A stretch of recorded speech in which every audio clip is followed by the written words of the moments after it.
bem-vindos ao primeiro Crossfire da SBOT de São Paulo. Nesta reunião, o tema central do nosso debate é a abordagem cirúrgica da fratura do metacarpo. Para esta reunião, nós convidamos duas referências paulistas e nacionais da cirurgia da mão. É com grande satisfação que eu apresento o professor Dr. Newton Maser, professor titular da Faculdade do Departamento de Ortopedia, Traumatologia e Anestesiologia da Faculdade de Medicina de Ribeirão Preto, chefe do Serviço de Cirurgia da Mão do Hospital das Clínicas da Faculdade de Medicina de Ribeirão Preto, USP. Nosso segundo debatedor é o professor Dr. Carlos Henrique Fernandes, professor afiliado do Departamento de Ortopedia e Traumatologia da Universidade Federal de São Paulo. Bom, o tema que nos coube foi fraturas dos metacarpianos. Vamos falar da abordagem cirúrgica. Para isso, nós temos que pensar na biomecânica. Nós temos aqui, na biomecânica, como a comparação, como se fosse um mastro do navio, onde nós temos para sustentar a vela dois metacarpianos, que são os raios fixos, e depois tem os móveis que se direcionam, o primeiro metacarpiano e o quarto e quinto metacarpiano. Isso daí, nós podemos ver que a mão, quando é sustentada, unida por ligamentos e pela musculatura intrínseca da mão, nós temos a formação de arcos proximais e distais e os arcos longitudinais. Quando fazemos, então, a apreensão, nós temos a transmissão de forças que vão passar pelos metacarpos, indo para o carpo e indo para a região do punho. Quando nós temos a fratura do segundo ao quinto, nós temos, na verdade, uma quebra da estabilidade do polígono. Então, vocês observem aqui o primeiro metacarpiano fraturado, encurtado, com isso houve uma quebra. Esta quebra, biomecanicamente, é um problema. E nós vemos que, de uma vez que nós quebramos isso, nós temos instabilidade, podemos ter aqui, como vocês viram, a estabilidade, encurtamentos e, eventualmente, angulações. A eleição do tratamento vai depender sempre da fratura do paciente e do cirurgião. Nos coube aqui falar da fratura cirúrgica do metacarpiano. Para isso, quem vai escolher é o cirurgião, com a preferência da técnica que ele tem. Ele vai evitar a imobilização e vai procurar fazer a reabilitação precoce. O objetivo do tratamento é a reabilitação precoce, para que haja uma rápida e completa recuperação funcional e da anatomia. Se negligenciar, sem tratamento, vai ocorrer deformidade. Um tratamento excessivo, rigidez. Um mau tratamento, uma rigidez com deformidades. Quando operar? É uma decisão que implica em riscos. Nós temos que optar, mas temos que sempre saber que, desde o início, temos que conhecer a posição de imobilização. E a posição clássica que utilizamos é a posição de intrínseco plus, onde o ligamento colateral metacarpiofalangiano fica esteirado, dessa forma protege a rigidez. E aqui podemos utilizar uma férula de alumínio, eventualmente uma órtese num pós-operatório. As indicações cirúrgicas, elas são quando acontecem fraturas de metacarpianos com encurtamentos, angulações, desvios rotacionais, incapacidades funcionais, instabilidade e também nas fraturas abertas. Quando acontecer isso, nós temos a quebra da estabilidade. O polígono foi rompido, nós temos que fazer a reconstituição. Porém, a pergunta fica, quando operar? Quando operar, geralmente nós sabemos que o primeiro pico que nós temos na primeira semana há um pico de síntese de colágeno. Então, todos os tecidos envolvidos ao redor, seja de metacarpo ou de falanges, nós temos que acontece a partir do quinto a 7 dias. Assim, o ideal é operar dentro dos primeiros 5 a 7 dias após a lesão. Conceitos importantes. Desvios rotacionais são inaceitáveis. Desvios angulares do indicador em média aceita-se de 0 a 1 grau, como o Friedland.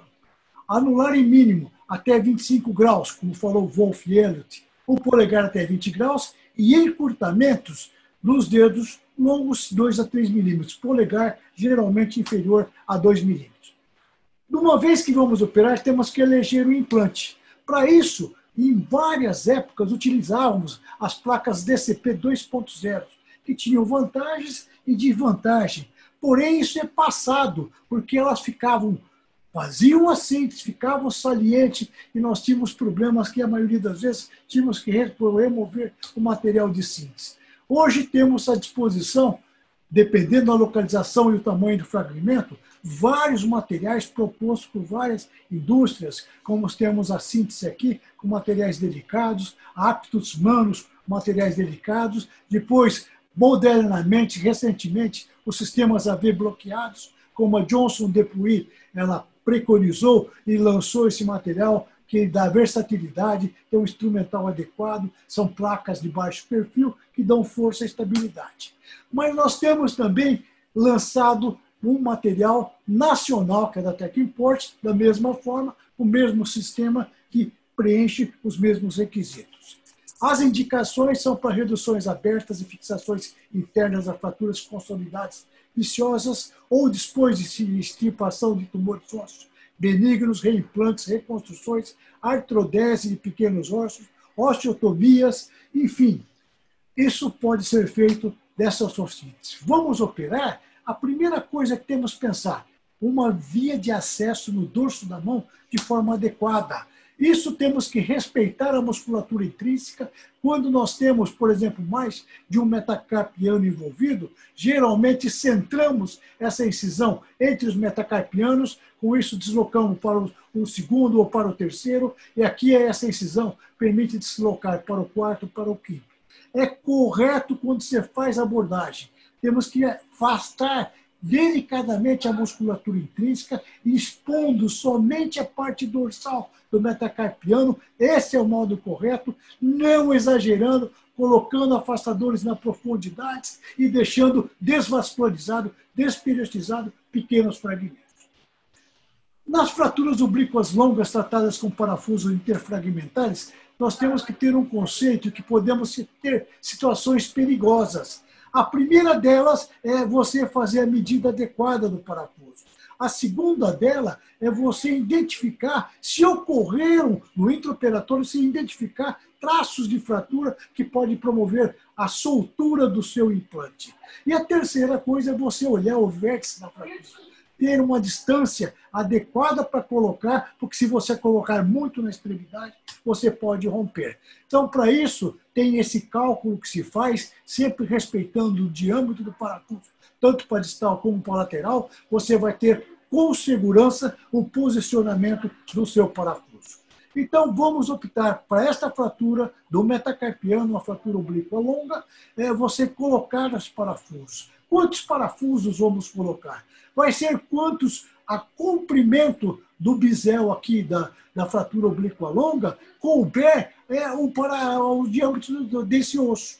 Dessa forma aqui, coube 3, tivemos aqui a possibilidade de colocar 3 parafusos. Um outro exemplo, fraturas do terceiro e do quarto, fraturas oblíquas longas, e do segundo também, tratadas todas com fixações com parafuso.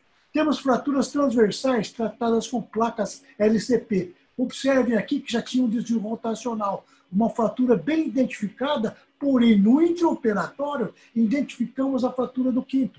Então fixamos no quarto e o quinto com placas retas. Não esquecer, quando utilizamos essas placas, fazer o pré-tensionamento delas para que haja uma compressão da cortical oposta. Aqui um outro paciente onde tem uma fratura oblíqua, desta forma aqui, como o paciente era um médico, necessitava retornar rapidamente, usamos uma placa bloqueada e desta forma fizemos a fixação com a placa dessa maneira, e aqui vocês observam já depois de 15 dias de reabilitação, que ele iniciou a partir do 5º dia, com a movimentação praticamente completa. Podemos tratar fraturas oblíquas curtas tratadas com parafusos interfragmentares, porém associadas a uma placa de neutralização. Fratura oblíqua curta, uma placa que vai neutralizar, porém tem um parafuso fazendo uma compressão interfragmentar. E podemos utilizar também placas nas fraturas cominutivas tratadas com a placa ponte, que é o conceito mais moderno de placa ponte. Fratura do quinto com múltiplos fragmentos, cuidado na abordagem para não desvascularizar os fragmentos, e utilizamos esse método aqui, que é o posicionamento da placa dorsal, e com isso fazemos a fixação, permitindo a consolidação ao longo do tempo dessa fratura cominutiva. Muito obrigado. Passamos agora ao professor Carlos Fernandes para fazer sua apresentação. Então, eu quero agradecer a SBOT São Paulo pelo convite, parabenizar a SBOT São Paulo por essa atividade científica, agradecer ao professor Sérgio Piedade pelo convite, pela organização. É sempre muito difícil falar depois do professor Maser, né? Mas eu vou, então, me coube falar sobre o tratamento cirúrgico das fraturas do metacarpo com a utilização do parafuso canulado intramedular. Eu vou falar um pouquinho de epidemiologia, da importância das fraturas do metacarpo.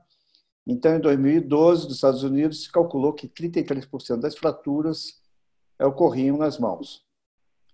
Aqui no Brasil, um dado importante, no estado de São Paulo, em 2015, o INSS ele forneceu 5.841 benefícios de auxílio-doença para pacientes devido à fratura do metacarpo.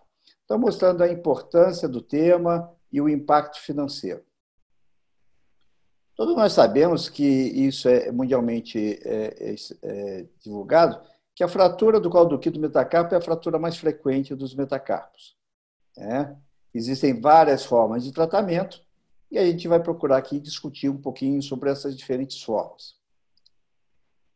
Indicações e limitações do tratamento cirúrgico da fratura do metacarpo. Então, as fraturas são indicadas o tratamento cirúrgico nas fraturas desviadas, nos casos de irredutibilidade, quando você tenta a redução e não consegue de maneira fechada, se o paciente tem um desvio rotacional e você não consegue corrigi-lo, no caso de encurtamento maior do que 6 milímetros, porque isso vai repercutir na função da mão, ou em casos de angulação. Então, uma angulação maior que 10 graus, seja no segundo ou terceiro metacarpo, 30 graus no quarto metacarpo ou 40 graus no quinto metacarpo, já são indicações também de tratamento cirúrgico.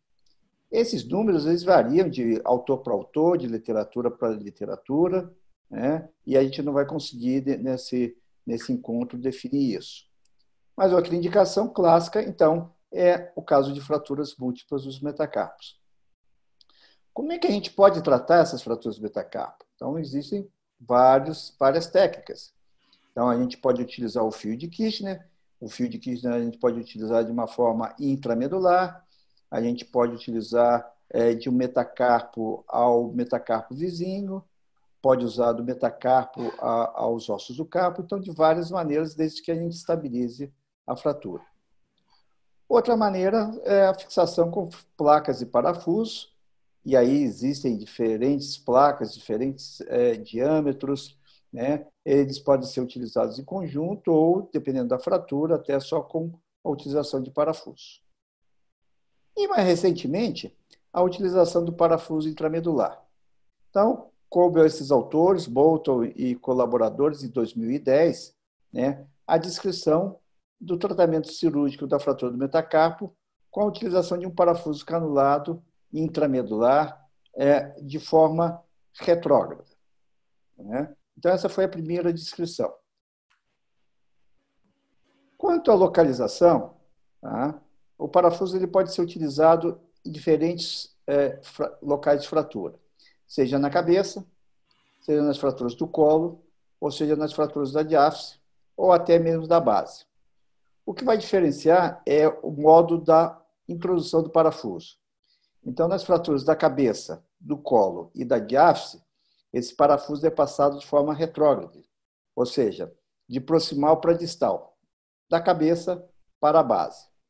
Quando a fratura é na base, aí é o contrário. O parafuso ele deve ser passado de forma anterógrada, ou seja, de proximal para distal, da base em direção à cabeça. Bom, vamos falar então um pouquinho da técnica cirúrgica. técnica cirúrgica da passagem do parafuso de forma retrógrada. A incisão. A incisão ela pode ser de cerca de 0,5 a 1 centímetro, então uma pequena incisão. Ela pode ser centrada sobre o tendão extensor. Então, nesses casos, a incisão vai incluir a pele, o tecido celular subcutâneo, uma incisão longitudinal sobre o tendão e a abertura da cápsula articular. Essa incisão ela pode ser para tendão, ou seja, do lado radial ou ulnar em relação ao tendão. Tá? Dessa forma, a gente vai abrir a pele, o tecido celular subcutâneo, o capuz extensor e a cápsula articular. E qual o objetivo da incisão? O objetivo da incisão é que a gente tenha um acesso à cabeça do metacarpo.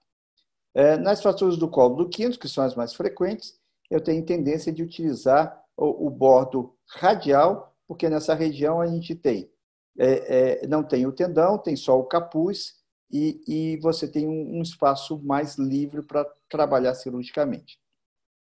Bom, voltando então ao ponto ideal para a passagem então, do nosso fio guia. Tá? Então, o ideal é passar nesse centro, onde tem esse ponto vermelho, que é localizado em relação à altura do metacarpo, 2/3 mais dorsais e um ponto central. Tá? Eu vou confessar que, às vezes, eu passo um pouquinho mais medial, isso entra um pouquinho mais medial com fio guia, sem grandes problemas. E aí a gente passa o fio guia, como está mostrado aqui o esquema. Tá?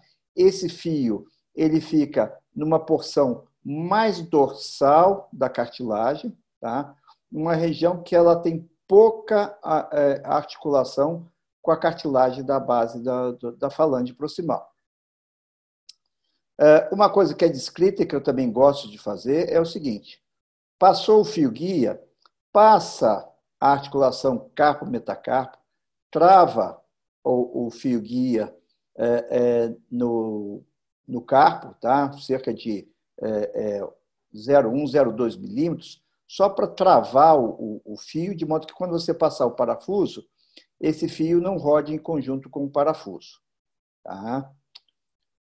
Outra coisa que a gente tem que discutir é em relação ao parafuso que a gente vai utilizar. Então, a gente tem que conhecer a anatomia, principalmente a anatomia do canal medular, saber que o quinto metacarpo é o metacarpo que tem o canal mais largo, dos 4 ossos longos. Tá? E o quarto metacarpo, que está ao lado do quinto, na verdade, é o que tem o canal mais estreito. Então, qual é o ideal? Quando você já fizer seu planejamento cirúrgico, você já estudar essa anatomia para você já solicitar o material que você vai utilizar, de modo que você não precise utilizar um parafuso muito robusto, muito grosso. Bom, esses autores, então, eles definiram a variação do tamanho do parafuso, tanto em relação ao seu comprimento, quanto à sua largura, em relação a cada metacarpo. É lógico que o quinto metacarpo é o mais frequente, ele não precisa ser tão longo, mas ele precisa ser já um pouco mais robusto, um pouco mais largo. Então, a gente utiliza, de uma maneira geral, parafusos de 3 e 4,5 milímetros.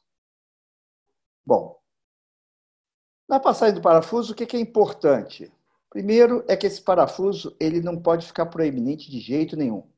Tá? Então, a gente recomenda que esse parafuso seja introduzido na medular, tá? E fique pelo menos uns 3 milímetros profundos a cabeça do metacarpo. É lógico que a gente ainda tem um pouco de cartilagem, que não aparece no raio-x, mas, de preferência, fique nessa profundidade, de 0,3 milímetros a 0,5 milímetros dentro da medular. Uma outra coisa importante é o comprimento do parafuso. Né? Então, nós sabemos que esses parafusos canulados, eles não têm comprimentos muito longos. Para as fraturas da cabeça e do colo, a gente não tem muito problema, mas dependendo da localização da diáfise, muitas vezes a gente tem que entrar mais com parafuso dentro da medular para a gente ter uma estabilidade biomecânica. A gente sabe que quanto maior o parafuso, maior estabilidade a gente vai ter nessa fratura. Bom, como é que é o pós-operatório? Para falar do pós-operatório, eu vou mostrar 2 casinhos. Então, aqui uma fratura do colo do 4º e do 5º metacarpo com desvio, né? Então, foram colocados os 2 parafusos e aqui a gente tem um resultado já precoce, ainda sem consolidação óssea, tá? Paciente com 3 semanas, já com uma função muito boa, né? Conseguindo fazer uma movimentação ampla das articulações metacarfalânticas e interfalânticas.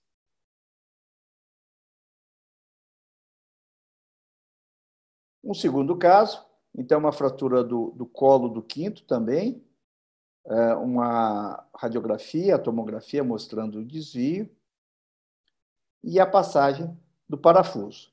Então, a gente pode ver que o parafuso ele está naquela profundidade de mais ou menos 0,3, 0,5 milímetros, para evitar proeminência na cabeça. Tá?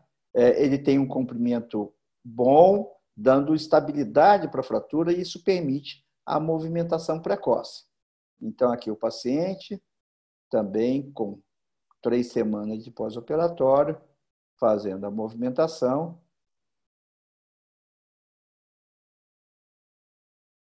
A gente pode observar um pouquinho de aderência do tendão na cicatriz ali, no sulco na pele dorsal, mas o paciente bastante satisfeito, né? Vocês podem ver que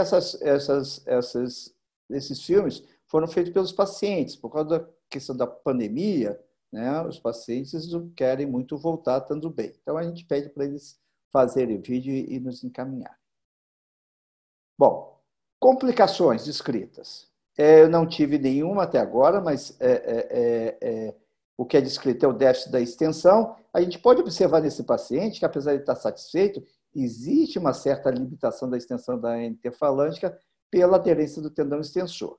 É descrito na literatura que até 25 graus isso pode ser esperado, tá? Sem necessidade de fazer nenhum procedimento extra, porque os pacientes se adaptam muito bem.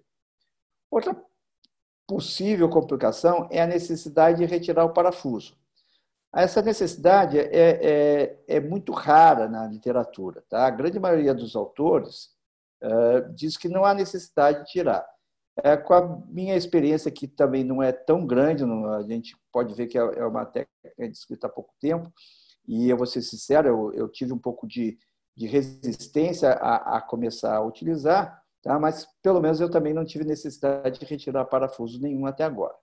E em relação às placas, a gente sabe que às vezes, dependendo do perfil da placa, do tamanho da placa, às vezes é necessário a gente retirar as placas e os parafusos. Bom, aqui um caso desse artigo de 2016, mostrando que, apesar do parafuso ter entortado aí pela atividade mecânica do paciente, tá? Uma coisa que também é relatada na literatura, nenhum trabalho teve não consolidação dos metacarpos. Então, todos os trabalhos na literatura houve consolidação dos metacarpos. Isso foi uma coisa que também nos estimulou a utilizar o método. Bom, vantagens e desvantagens. Então, as principais vantagens são o rápido retorno às atividades. Uma vantagem descrita também é a possibilidade de você utilizar naqueles pacientes mais idosos que têm uma fragilidade óssea, já que o parafuso vai dentro da medular, então não tem o risco dele soltar na cortical. E em termos de custo, a gente sabe que, teoricamente, um parafuso é mais barato do que a placa e 6, 7, 8 parafusos. Agora, é lógico, como todo método, ele também tem desvantagens e que a gente tem que tomar cuidado. O primeiro, principalmente, é nas fraturas cominutivas, que, se você não tomar cuidado, você pode provocar um encurtamento do metacarpo quando você passar o parafuso e fizer a compressão com o parafuso. Tá? Outra desvantagem descrita na literatura, lógico, inevitável, existe uma lesão da cartilagem. Essa lesão da cartilagem, em alguns estudos, eles calculam que é uma lesão em torno de 5 a 20% da cartilagem do metacarpo. Por ser uma técnica relativamente recente, nós não temos nenhum relato de artrose precoce. Então, nós já temos aí 10 anos desse método descrito e a gente não achou nenhum trabalho que descreva degeneração da cartilagem articular pela passagem do parafuso. Mas é lógico que é uma coisa que sempre nos deixa um pouco preocupados.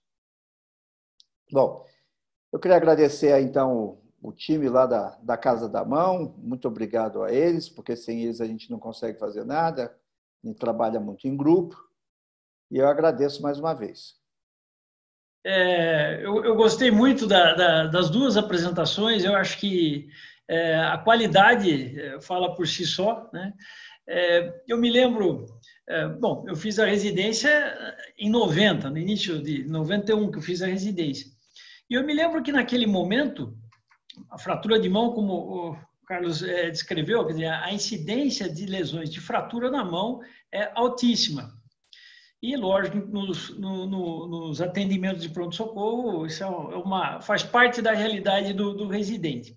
E, naquela época, muito do que se tinha de tratamento das fraturas da mão era baseado em fios de Kirchner. Eu vi aquela imagem utilizando um metacarpo para manter o comprimento, a altura e tal. O que eu gostaria de saber dos dois professores o quanto essa tecnologia impactou, se é possível a gente mensurar isso nos resultados dos nossos pacientes. Porque o fio de Kirchner é uma alternativa, mas é evidente que retornar mais precocemente uma série eu entendo que deve existir uma série de vantagens, como já foi exposto. Gostaria um breve comentário sobre isso. Carlinhos, parabéns. Eu gostei muito da sua apresentação, Carlinhos. Muito mesmo. Porque é um método que eu não domino e nós estamos fazendo um trabalho, os residentes que quiseram fazer um trabalho, estão começando a utilizar. Então, a experiência é muito baixa relacionado à fixação com parafuso. Né? E aquilo que o pessoal preocupava do buraco na cabeça, eu acho que não vai ser um problema isso daí. Porque é tão pequeno em relação a 20% e não é uma articulação de carga. Acho que isso não vai ser o problema. Você me entende? A gente tem outras coisas em cima disso. Agora, quanto ao comentário do Sérgio, o fio de Kirchner não desapareceu. Tanto é que, há muito tempo atrás, Fouché, que fez a descrição da fixação da cabeça, né, retrógrado. E a O, posteriormente, inovou, fazendo a dobradinha do fio para fixar. Foi isso aí que eles fizeram. Mas o Fouché já falava que ele fazia minimamente invasivo. Então, tem coisas que você pode fazer, inclusive percutâneo, com o fio de Kirchner. Não está inválido. Tudo depende da experiência e da opção que você tem no momento. Agora, tem algumas fraturas que você não vai conseguir segurar. Então, essas acho que são aquelas que você tem que fazer o diferencial. Você pegar uma fratura cominutiva, você voltar a fazer, olha, uma cominutiva do quinto, que eu vou fixar o quinto no quarto, transfixando intrínseco e outras coisas. Eu acho que tem coisa melhor para fazer. Você me entende? Então, eu acho que a gente tem que ter considerações. Fraturas cominutivas não caberiam fio de Kirchner pelo risco de encurtamento, desvios rotacionais, dificuldade de fixação. Então, tem várias desvantagens. Agora, que ela é minimamente invasiva, ela está valendo ainda, dependendo da fratura, você pode fazer.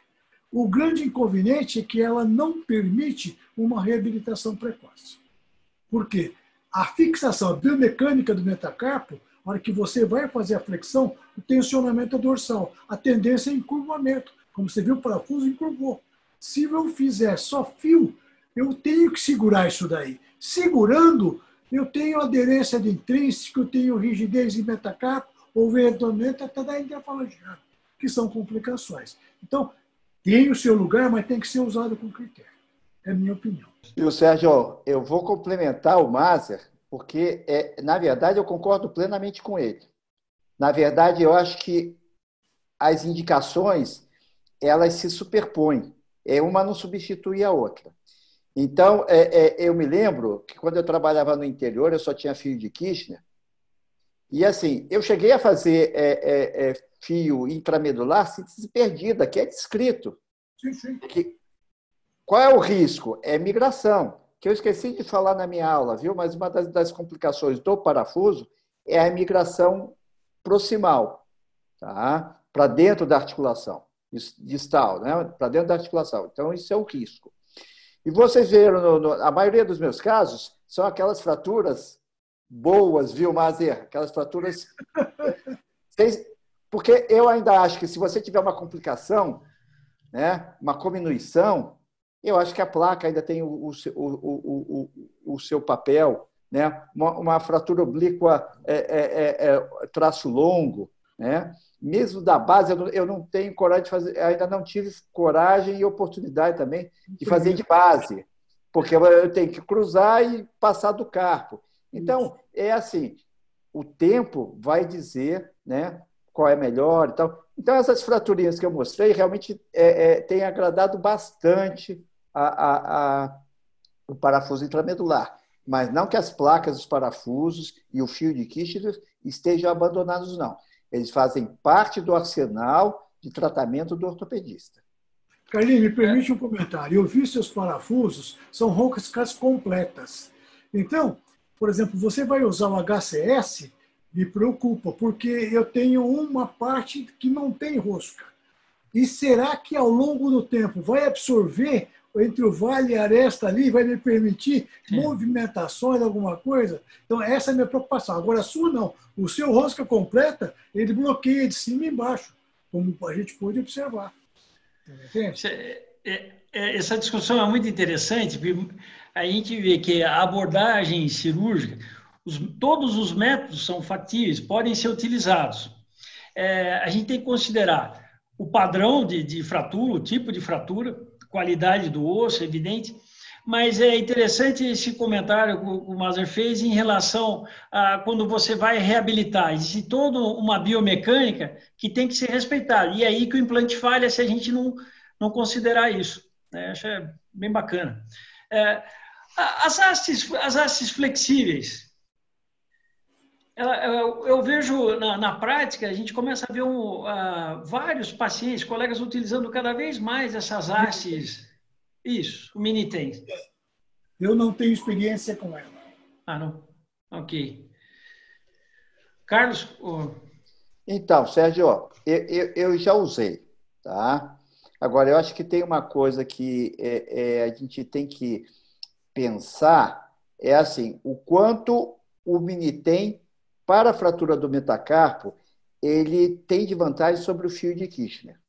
Tá? Então, assim, para fratura de ossos longos, antebraço, eu já fiz, tem em fratura de húmero, paciente com artrite reumatoide, né, baixa qualidade.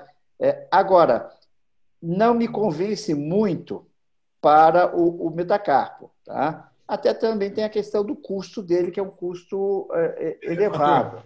Né? Então, mas eu já usei também. Agora, eu acho que o Mini ele tem a mesma desvantagem do fio de Kirchner. Né? Ele exige a imobilização, não permite dependendo da fratura, não permite uma reabilitação tão rápida, né? E tem aquele negócio de ficar no subcutâneo. Se você deixa para fora da infecção, se você deixa no subcutâneo, fica machucando. Então, é sempre aquela... Né? Essa fixa, eu me lembro muito bem do fixador do Wilson. Sim. Que um grande fator limitante para ele, a ideia, o conceito era muito interessante, mas um grande fator limitante era essa exposição, esse contato meio externo ali, a reação do fio, que é o que a gente tem com o fixador externo, né? É realmente uma coisa interessante. Eu tenho mais uma outra questão que eu gostaria para os dois debaterem. Se a gente considerar um paciente que é um atleta de alto rendimento, com relação às duas opções, as duas abordagens cirúrgicas, porque eu achei muito interessante esses detalhes técnicos em relação à introdução do parafuso. Então, uma questão que eu digo, puxa, tem a diferença no diâmetro. Então, tem toda essa seleção. Numa fratura, que eventualmente eu tenho um traço que ele está montado, que é uma fratura segmentar, se eu não adequar corretamente, eu posso transformar numa fratura maior, daí pode alterar comprimento, tem uma série de fatores. Então, considerando um paciente, um atleta de alto rendimento, e talvez não simplesmente um atleta, mas que se teria alguma modalidade esportiva em que a gente tenha que ter um cuidado maior na estratégia de abordagem cirúrgica. Quem? Eu vou conversar com o Mazel. Tá bom. Carlinhos, só a bola da vez. Bom, Sérgio, é o seguinte, eu acho que a primeira coisa é a gente identificar a personalidade da fratura, a identidade. Que tipo de fratura é para a gente saber? Eu corro por aqui ou por ali. Você entende? Que tem fraturas que você pode tratar cirurgicamente e outras que são de indicação cirúrgica absolutamente, não tenho o que discutir. Então, se é um atleta de alto rendimento, eu tenho uma fratura, por exemplo, do terceiro metacarpiano, e essa fratura, ou do segundo, for cominutiva, eu não tenho como ficar pensando numa outra síntese do que fazer uma placa.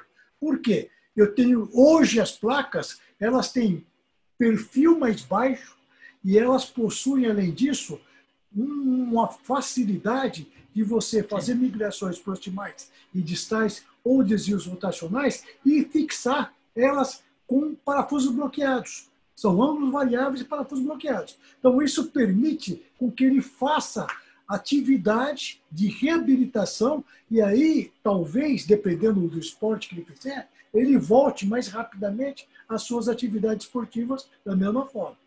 Agora, se for uma outra fratura, por exemplo, que você fica no limite, por exemplo, do colo do quinto, eu não colocaria jamais uma placa. Já coloquei muita placa no colo do quinto. Só que vai complicar ele. Por que vai complicar? Vai poder ter rigidez, aderência, vou ter que tirar a placa de novo. Então, isso daí, sem sombra de dúvida, eu ia pensar ou a desvantagem de ter que mexer de novo, fazendo o fuxê, né, o retrógrado ali, ou o parafuso que o Carlinhos preconizou. Você me entende? Porque é a forma mais prática de ele poder reabilitar e voltar às atividades. Então, personalidade da fratura. A identidade, acho que é o segredo da indicação. Perfeito. Só mais uma questão. Existe alguma modalidade esportiva que me preocupa mais, a fratura do metacarpiano, independente da... Não, eu acho que, se você perguntar assim, eu estou lembrando aqui, o Mazer falou da personalidade da fratura. Agora, a gente também tem que ver a personalidade do atleta. Também. Porque, assim, eu já tive atleta que falou assim, ó, isso é mais rápido. Um judoca peso pesado, ó, esse tratamento é mais rápido. Mas você não pode praticar. Não quero mais, já lesei o cruzado e tal. E coisa. Um ano depois, ele estava lá no consultório falando, eu quero voltar a lutar judô. Então, o grande problema realmente do atleta é qualquer material de síntese que você colocar, o quanto você vai precisar tirar ele de novo. Né? Um atleta de luta é um problema, que ele está usando a mão direto. Então, qualquer material de síntese, seja uma placa, seja um parafuso, ele cai, quebra, fratura novamente, fratura material de síntese. Então, é difícil. Eu vou te dizer, uma recente revisão que eu fiz, o que eles dizem é o seguinte, principalmente atleta de luta, esses caras têm pouca dor, eles aceitam bem a deformidade, dependendo, lógico, a fratura permitir, faz um tratamentozinho conservador, com 3 semanas o cara já está socando, já está pulando, já está... Então, tem que analisar, que nem o Mazer disse, a fratura, dá para fazer isso, dá para fazer aquilo, como é que é, e conversar com o atleta, com o treinador, com família e tal, porque é realmente difícil. Bem lembrado, bem lembrado. Na hora que dá o golpe é torção. Fratura realmente é com espiral. Eu fui judoca, e o judô realmente, né, não só para técnicas de projeção, mas para o estrangulamento, né, as chaves de braço, a gente usa muito, e esse mecanismo de torção, como o Maser falou. Com relação ao parafuso, uma última...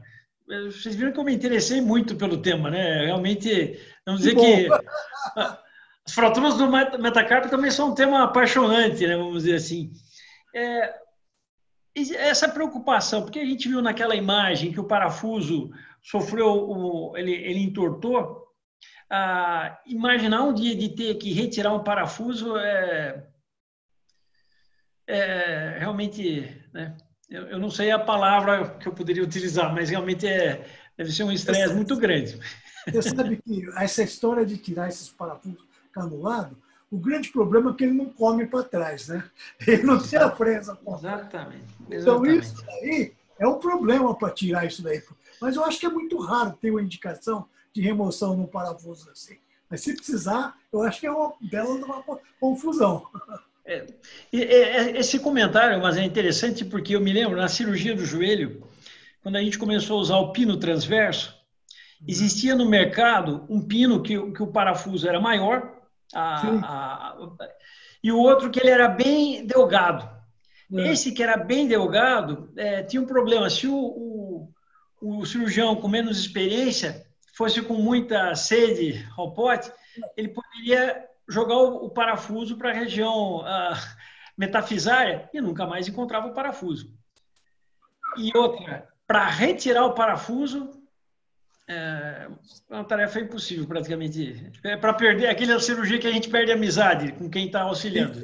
A tamanha dificuldade. Toda vez que a gente olhar para você vai estar lembrando. Exatamente. Bom, eu vou parar com os meus comentários de curioso. Mas mas é importante. Acho que os questionamentos foi muito interessante, Sérgio. Foi muito interessante. Foi muito bom, Sérgio, porque aí você, como não especialista, você tem, de repente, a dificuldade, você puxou questões que talvez eu e o Maser não tivéssemos percebido, né? Não tivéssemos discutido. Por isso que, quando a gente combinou, né, eu achei que seria interessante um não especialista para mediar o debate, justamente para as perguntas depois das apresentações. Isso foi muito bom mesmo. Com certeza. Com certeza.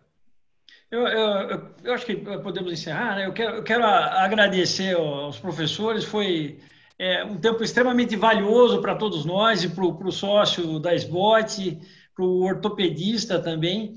Eu acho que é uma oportunidade única, né, de a gente discutir um tema tão importante, né, que faz parte da prática do ortopedista e traumatologista, e discutir também...